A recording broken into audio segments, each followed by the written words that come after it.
దెప్పకాయలపాడు రెండో పేరు లేని ఊరి పేరు దెప్పకాయలపాడు. ఇది వెస్ట్ గోదావరి, ఏలూరు జిల్లా.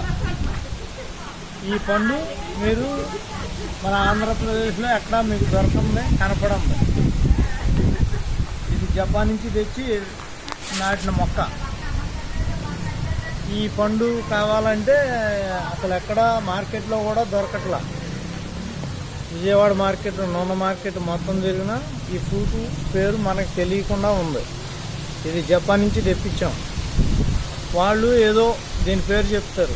ఇది కేజీ దాకా దీని బరువు ఉంటుంది. మొత్తం గింజ చాలా చిన్నదే, మొత్తం జ్యూసే. జ్యూస్ కూడా చాలా మన లెమన్ టైప్ జ్యూస్, పులుపు రాదు, అంత జ్యూసీగా ఉంటుంది. చాలా చిన్న గింజతో ఈ పళ్ళు చాలా విరివి